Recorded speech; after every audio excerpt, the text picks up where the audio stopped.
L'histoire va être beaucoup plus complexe qu'on ne le pense. Elle semble simple, mais elle est retors.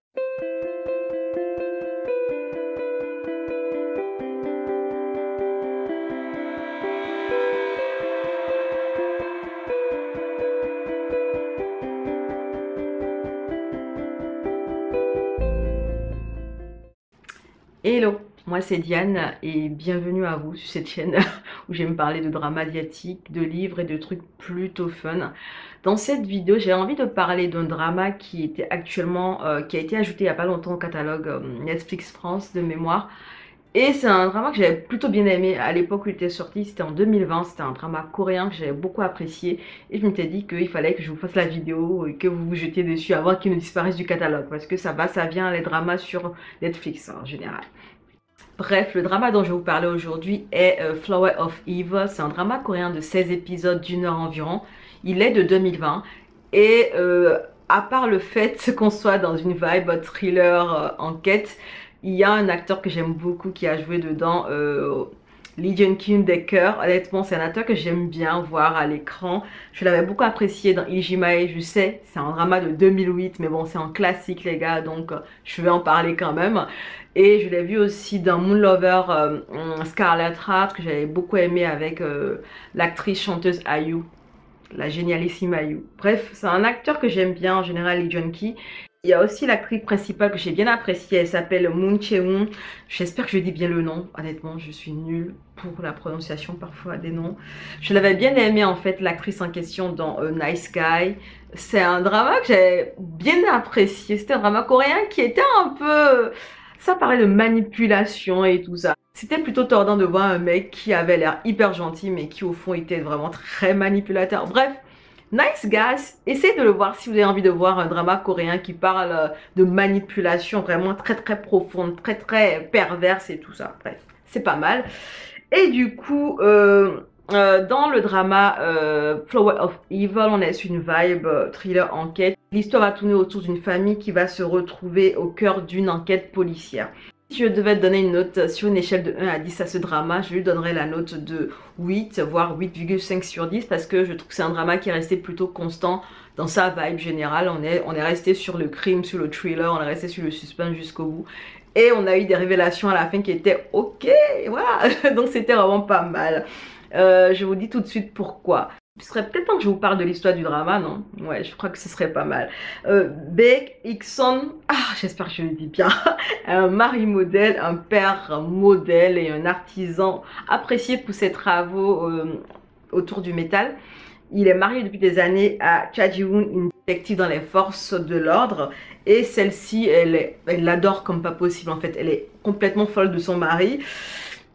Et vous voyez déjà qu'il y a une relation qui est un peu déséquilibrée au niveau du couple. Mais soit, ça c'est pas grave. Hee-sung va croiser un jour le chemin d'un homme qui le reconnaît sous un autre nom. Un nom qui, il y a bien des années, était associé à un crime.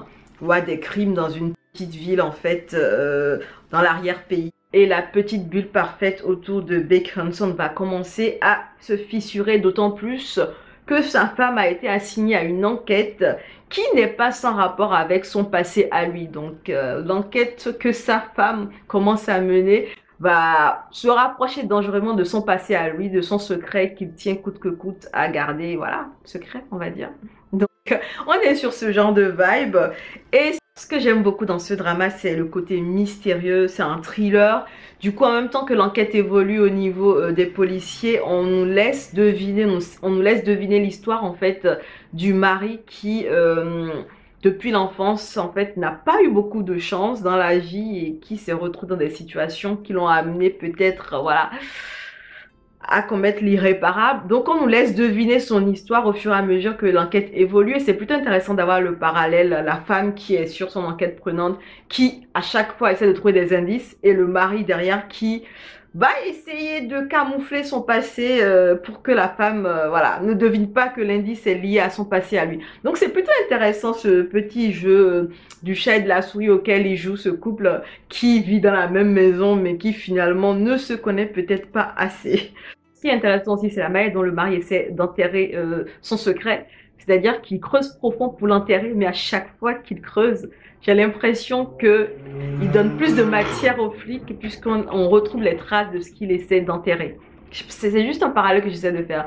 Tout ça pour dire que à chaque fois qu'il essaie de cacher son crime ou il essaie de cacher ce qu'il aurait fait de mal dans le passé, ça lui retombe dessus et finalement c'est comme s'il donnait plus des indices en fait pour faire évoluer l'enquête, pour faire amener sa femme vers son secret. Et c'est vraiment très drôle à voir puisque waouh, il est perdu le pauvre bonhomme, il essaie de tout faire pour cacher son passé et voilà, il se retrouve souvent un petit peu exposé malgré lui et grâce à lui même de temps en temps.